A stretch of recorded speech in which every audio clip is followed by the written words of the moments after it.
Tim Taruna Siaga Bencana, Tagana, dan Palang Merah Indonesia, PMI, Kabupaten Klungkung begitu semangat dan tak pernah pudar di Sanggar Kegiatan Belajar, SKB, Banjarangkan, Kamis 3 April. Di dapur darurat yang sederhana, tangan-tangan cekatan para personel Tagana bersama dengan relawan dari PMI tampak sibuk menyiapkan hidangan untuk para pengungsi dari Dusun Sental Kangin, Kecamatan Nusa Penida, Kabupaten Klungkung. Bagi mereka, tugas ini bukan sekadar kewajiban, tetapi sebuah panggilan hati.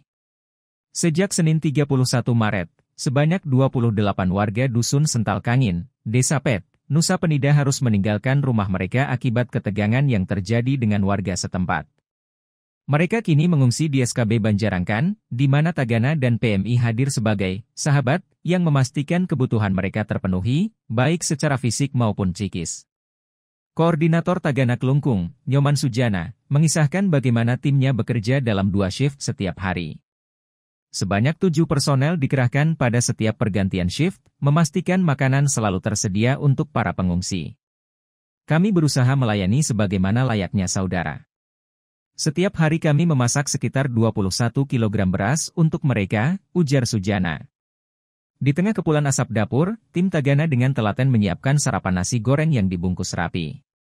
Siang harinya, hidangan yang tersaji lebih lengkap, tempe goreng, tahu dengan sambal tomat, ayam suwir, dan sayur plecing.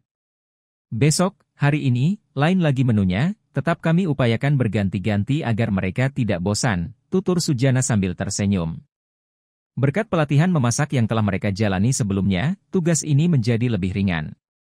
Namun, bukan sekadar soal masakan, bagi Sujana dan timnya, yang terpenting adalah menciptakan suasana hangat di tengah situasi sulit ini.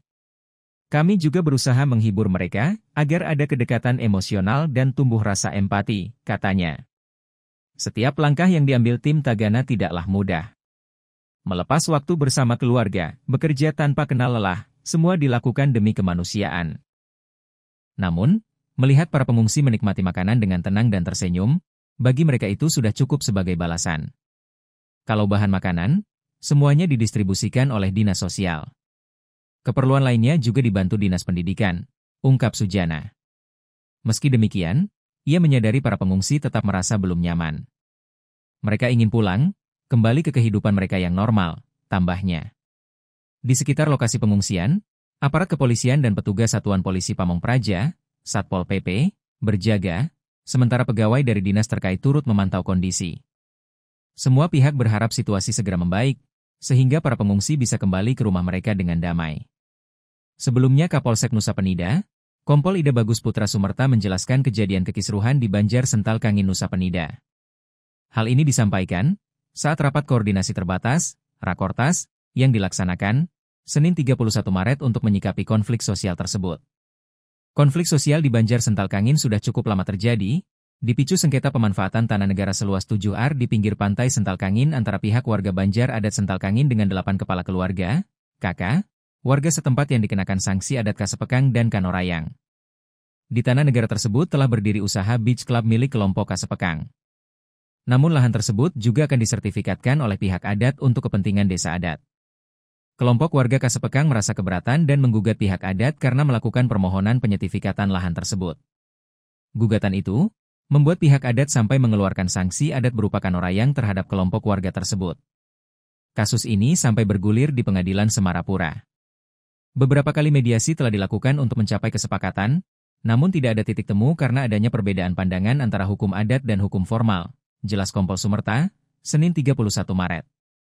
Konflik semakin memanas, Minggu 30 Maret. Terjadi kesalahpahaman antara warga yang terkena sanksi Kasepekang atau Kanorayang dan warga di Banjar Adat Sental Kangin.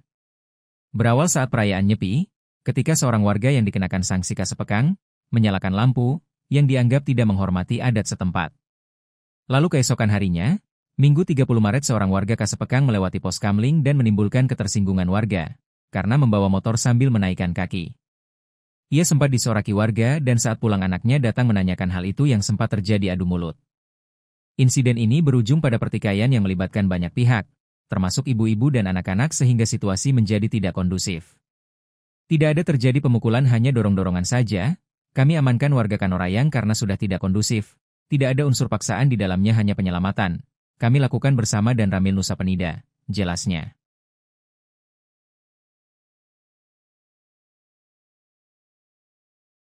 Download Tribun X sekarang, menghadirkan lokal menjadi Indonesia.